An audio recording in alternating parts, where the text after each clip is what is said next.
Bonjour, dans la vidéo précédente, nous avions parlé de l'évolution du lien social dans les sociétés modernes.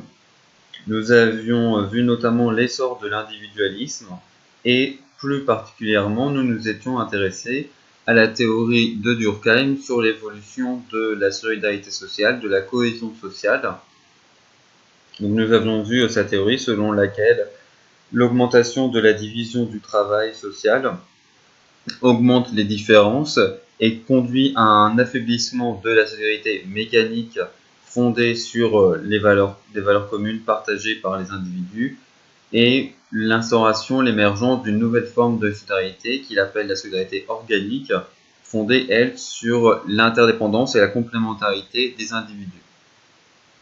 Mais rappelons quand même que dans les sociétés modernes, on retrouve toujours de la solidarité mécanique et même que selon Durkheim, cette solidarité mécanique persistante est indispensable.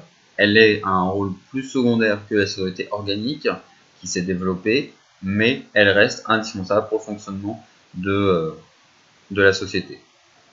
Donc ça, c'était la vidéo précédente. Dans cette vidéo, nous allons nous intéresser aux changements plus récents, plus contemporains des liens sociaux, et plutôt cette fois-ci à un niveau interpersonnel. Nous allons nous intéresser à l'impact des nouvelles technologies sur les liens sociaux. Alors il y a de nombreux débats sur l'impact des nouvelles technologies sur les liens sociaux. D'un côté, vous avez des personnes qui vont vous dire que les nouvelles technologies vont vous permettre de développer de nouvelles relations, peut-être de sortir justement d'un certain milieu social, d'un certain cercle social dans lequel vous avez tendance à graviter naturellement et à entrer en contact avec des personnes, notamment très éloignées géographiquement, à l'autre bout du monde, pourquoi pas. Ça, c'est le fantasme du village monde et de justement les nouvelles technologies permettent de mettre en contact à peu près n'importe qui.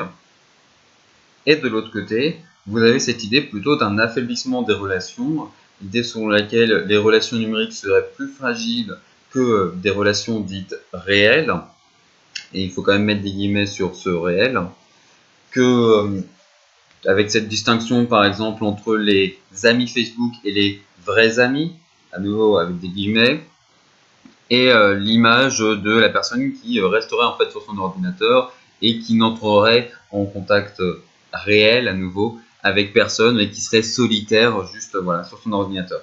Donc ça c'est des débats et on voit qu'il y a un peu aussi une part de fantasme de part et d'autre finalement. Hein. On imagine des choses qui sont pas nécessairement fondées sur la réalité. On va utiliser quelques faits divers ici et là pour défendre son point de vue, mais il n'y a rien de scientifique dans ce raisonnement. Quand on regarde de façon un peu plus justement rigoureuse l'impact des nouvelles technologies sur les liens sociaux, on voit qu'elles ont plutôt un impact limité, notamment sur ce qu'on va appeler les liens forts.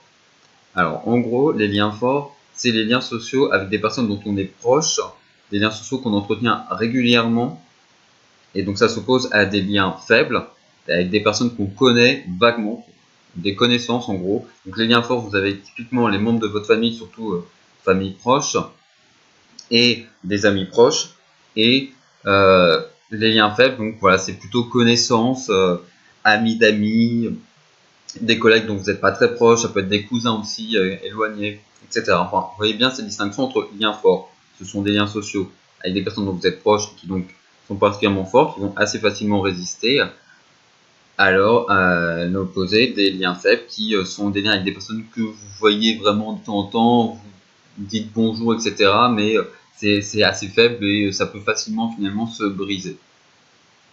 Et donc, pour revenir sur la question des nouvelles technologies, il y a un impact limité sur ces liens forts, c'est-à-dire que vous allez finalement, avant ou après l'apparition de ces nouvelles technologies, vous avez toujours des liens avec ces personnes. Et ça va pas changer finalement de fait de l'apparition de ces nouvelles technologies. Ce qui va changer, c'est simplement comment vous entretenez ces liens. Parce que évidemment, quand vous pouvez envoyer des textos, quand vous pouvez envoyer des mails, des messages sur Messenger, Snapchat, etc., voilà, ça vous fait beaucoup plus de façons d'entretenir ces liens. Mais finalement, voilà, vous entretenez toujours ces liens régulièrement et les nouvelles technologies vous permettent juste de l'entretenir de façon différente, plus diversifiée. Ce qu'on va observer, c'est là où on va observer un plus réel impact, c'est sur les liens faibles. On va voir que justement, les nouvelles technologies vont faciliter l'entretien de ces liens faibles pour justement dire, si vous êtes ami sur Facebook, ça vous permet de maintenir un lien avec cette personne et éventuellement de la contacter plus tard, si vous avez besoin d'aide par exemple. Car ce que les sociologues ont mis en avant, c'est que les liens faibles sont particulièrement utiles pour justement obtenir des services, par exemple obtenir un emploi, etc., ou chercher un appartement. Plus vous avez un réseau de liens faibles étendu, plus justement vous allez, et surtout si c'est avec des personnes qui ont des ressources, plus vous allez avoir de chances justement de pouvoir mobiliser ce réseau pour atteindre votre but, quel qu'il soit, donc par exemple trouver un emploi, un logement, etc. Et justement, donc les nouvelles technologies vont permettre d'entretenir ces liens faibles plus facilement, de simplement dire, bon, bah, voilà, on est amis sur Facebook, on s'envoie peut-être un texto ou un message pour la bonne année, etc. Ce genre de choses, ça va être beaucoup plus facile avec les nouvelles technologies.